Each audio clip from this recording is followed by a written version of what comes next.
Dixo presenta Factor Kaiser con Max Kaiser.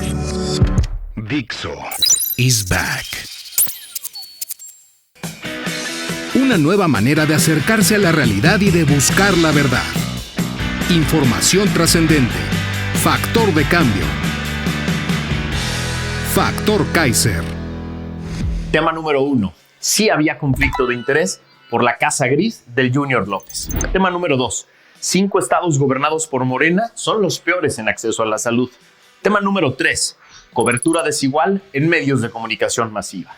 Esos son los 3 temas que vamos a analizar el día de hoy en el episodio número 94 de Factor Kaiser. Te quiero agradecer por estar conmigo en esta mitad de semana, en esta semana tan interesante, con temas relevantes como estos que van a impactar tu vida de manera directa. Por eso es importante que los conozcas y que aprendamos entre todos a relacionarlos con otras cosas que hemos comentado en este programa, para que tú te conviertas en factor de cambio, te conviertas en ese ciudadano, en esa ciudadana que sabe hacer análisis político para entender la realidad. Acompáñame a ver los 3 temas de hoy. Tema número 1. Sí había conflicto de interés por la Casa Gris del Junior López. En medio del escándalo de la lujosa Casa Gris de Houston que ocupaba el Junior López sin tener trabajo ni ingreso alguno claros, tanto la empresa que le puso la casa a disposición como Pemex salieron a dar una indigna conferencia de prensa para decir que todo bien, que ya le habían echado un ojo a todo y que no había ningún problema, que no nos preocupáramos, que Baker Hughes era una empresa más que contrataba con Pemex y que no tenía beneficios extras.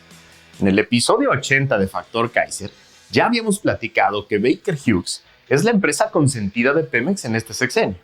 En ese episodio pusimos como ejemplo un contrato de Baker Hughes de servicios integrados con Pemex para la perforación y reparación de pozos en aguas someras, que justo después del escándalo de la Casa Gris aumentó en 144%. El convenio original, firmado en el sexenio de Enrique Peña Nieto, se modificó 9 veces, desde $356 millones iniciales hasta llegar a $870 millones. Pero además de eso, gracias a una nota de reforma derivada de una investigación de Mexicanos contra la Corrupción y la Impunidad, hoy sabemos que Pemex Procurement International, es decir, PPI, la filial de Pemex domiciliada en Estados Unidos, otorgó al menos 27 contratos a Baker Hughes por un monto de $7.5 millones durante el tiempo que José Ramón López Beltrán vivió en una casa de un alto ejecutivo de la compañía en Houston, Texas. No antes, no después, durante la estancia del Junior en Estados Unidos. De acuerdo con la investigación de Mexicanos contra la Corrupción y la Impunidad, estos documentos desmienten la versión de Pemex de que no hubo contratos con Baker Hughes durante el tiempo que López Beltrán y su pareja, Caroline Adams, arrendaron la residencia de Keith Schilling del 16 de agosto del 2019 al 31 de julio del 2020.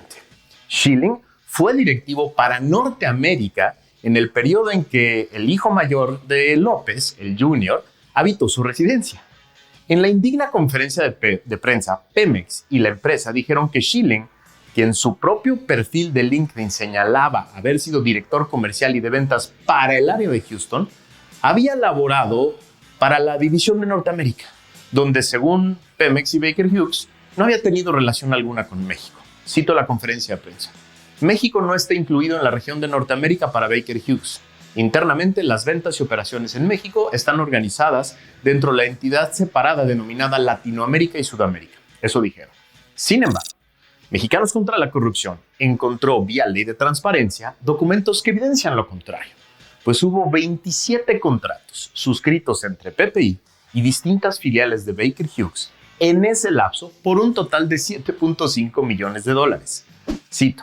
La asignación de estos contratos, que coinciden con el periodo de la Casa Gris, se dieron luego de que Carmelina Esquer Camacho, hija del secretario particular de López Obrador, Alejandro Esquer Verdugo, asumiera en julio del 2019 la dirección general en Pemex Procurement International, PPI, pese a carecer de experiencia en el sector, señaló Mexicanos contra la Corrupción y la Impunidad. Qué casualidad, ¿no? ¿Qué hubiera hecho un buen presidente? Un buen presidente hubiera hecho exactamente lo que dijo un señor de nombre Andrés López en su discurso de la madrugada del 2 de julio del 2018, cuando supo que había ganado la presidencia. Cito a Andrés López. Bajo ninguna circunstancia, el próximo presidente de la República permitirá la corrupción ni la impunidad. Sobre aviso no hay engaño. Sea quien sea, será castigado. Incluyo a compañeros de lucha, funcionarios, amigos y familiares. Un buen juez, por la casa empieza. Eso dijo el señor Andrés López. Y tiene razón. Eso es lo que hubiera hecho un buen presidente. No permitir la corrupción ni la impunidad. Tema número 2. 5 estados gobernados por Morena son los peores en acceso a la salud. Celebraron con bombo y platillo una parte del informe de Coneval. Insisto, una parte, que refería a la baja de personas en el nivel de pobreza por ingresos brutos. Ya platicamos aquí que varios expertos explican que esa baja tiene 3 explicaciones. El aumento del salario mínimo, las multimillonarias remesas de los últimos años, pero sobre todo las transferencias en efectivo del gobierno vía programas sociales. Ya dijimos aquí también que, como sea, es una buena noticia que más familias mexicanas tengan más ingresos que antes para atender sus necesidades. Es una buena noticia. Lo que también dijimos claramente es que los datos del mismo informe que presumen, fraccionado, claramente muestra el fracaso de la política social del obradorato en su conjunto, en lo integral. Es tan grave el tema del acceso a la salud que el propio presidente desconoció esa parte del informe después de presumir la primera. A su estilo, solo es verdad lo que le conviene, aunque venga en el mismo documento y que haya sido realizado por la misma autoridad. Gracias a una nota de Animal Político nos enteramos de que el problema de falta de acceso a la salud, que se agravó en todo México entre el 2018 y el 2022, tuvo un escenario aún peor en 5 de las 32 entidades del país: Chiapas, Guerrero, Hidalgo, Michoacán y Oaxaca. 5 estados gobernados por Morena. La más reciente medición de la pobreza del Coneval, de la que hemos platicado, indica que el porcentaje de habitantes de esos estados que no tienen cómo o dónde atenderse equivale a más de la mitad de su población. En Chiapas, por ejemplo, la falta de acceso a servicios de salud pasó de afectar a 17.6% de la población en 2018 a 66% en 2022. En términos absolutos, esto se traduce en un incremento de 939,000 personas a 3.7 millones de personas solo en Chiapas. La situación fue similar en Oaxaca, donde el aumento porcentual en esos 4 años fue de 16% a 65%, o de 650,000 personas a 2.8 millones de oaxaqueños. Para Guerrero, el porcentaje de personas sin acceso a servicios de salud pasó en ese periodo de 13.8 a 52%. Esto equivale a un alza de 428,000 a 1.9 millones. A nivel nacional, Chiapas, Guerrero y Oaxaca ocupan precisamente los 3 primeros lugares entre las entidades con más habitantes en condición de pobreza, de acuerdo con la misma medición de Coneval que se publicó la semana pasada. En Chiapas, el porcentaje de población pobre es de 67%, en Guerrero de 60% y en Oaxaca de 58%. La media nacional es de 36.3%.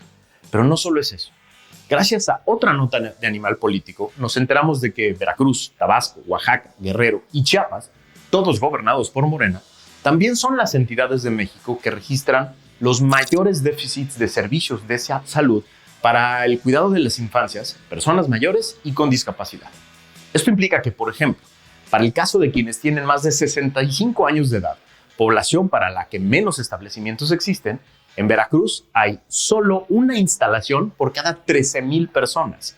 Se trata del mayor grado de carencia a nivel nacional para cualquiera de las 3 poblaciones. En tanto, en el caso de las infancias, por ejemplo, población a la que están destinados la mayoría de los servicios de cuidado que existen del país, los déficits más altos se registran en Chiapas, con un establecimiento por cada 494 niñas y niños, y en Tabasco, con 1 por cada 444. Así, presumir la política social del obradorato como un gran éxito es una gran mentira. ¿Qué hubiera hecho un buen presidente? Un buen presidente le hubiera hecho caso a lo que antes decían sus propios pobretólogos de confianza de hoy, que siempre criticaron las mediciones de pobreza que solo clasificaban a la población por niveles de ingreso, y debió haberse ocupado de los mexicanos menos privilegiados. Además de que ellos tuvieran mayores ingresos, también que tuvieran satisfechos sus derechos básicos, como el acceso a la salud, a la educación, a la vivienda y a la alimentación. Eso hubiera hecho un buen presidente. Tema número 3. Cobertura desigual en medios de comunicación masiva. A ver, entiendo perfecto que los medios de comunicación masiva son negocios que deben funcionar como negocios. Lo tengo muy claro. Y creo que es absurdo pelearse hoy con esa idea. Sin embargo, también creo que desde su nacimiento ha habido empresarios en todo el mundo de los medios que por lo menos intentan desarrollar la vocación de informar al público, además de entretenerlo y hacer negocios, que está bien y es normal. Tengo muy claro también que hoy, más que nunca, por la brutal competencia que existe y la multiplicidad de plataformas de comunicación, los medios de comunicación masiva tienen enormes dificultades para captar y sobre todo para retener la atención de un público que rápidamente pierde el interés.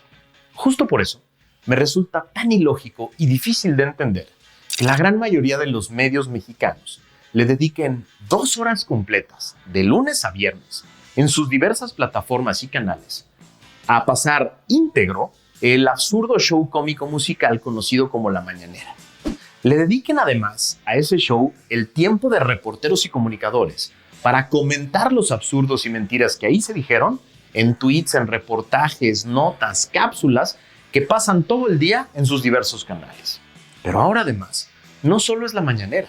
Desde hace meses, estos medios dan seguimiento puntual a cada gira, evento, puntada, ocurrencia y mentira de las corcholatas del Obradorato, que recorren el país gastando miles de millones de pesos que nadie sabe de dónde obtuvieron. Marcelo bailó, Claudia comió un tamal, Patán Augusto se disfrazó de chamula, etcétera, etcétera. Como dije al principio, no me peleo con la idea de que los medios son negocios que atienden a las preferencias, gustos e intereses de las audiencias y de sus propios dueños.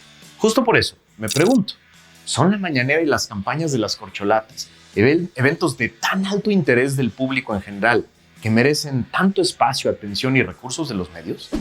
Por otro lado, los partidos que forman el Frente Amplio por México están realizando un ejercicio que es inédito en la política mexicana, similar a una primaria norteamericana, con una enorme participación de la sociedad mexicana. Y los medios que dedican horas a promover la propaganda morenista apenas le dedican algunos pequeños espacios a este ejercicio y a sus participantes. A ver, no es queja, es solo una observación para estar atentos. Cada quien tiene sus propios intereses y los promueve como puede. Yo solo pongo esto sobre la mesa para que todo el mundo lo pueda ver. A ver, hagan este ejercicio.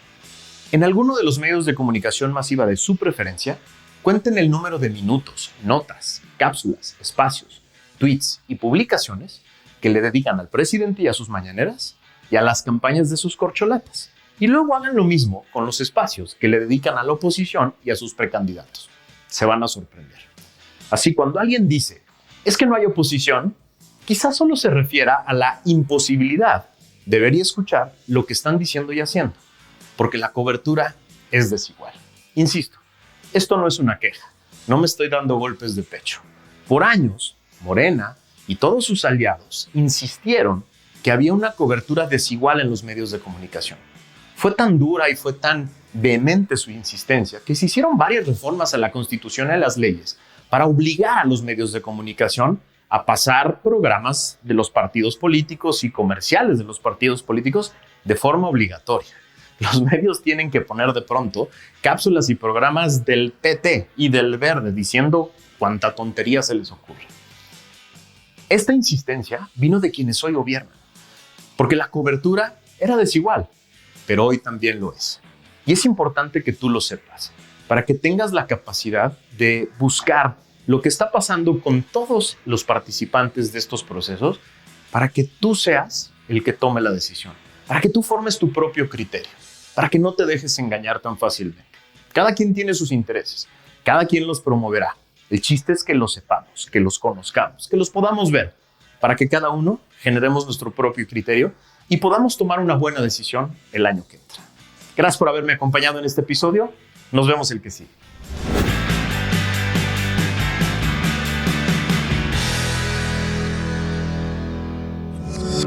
Dixo is back.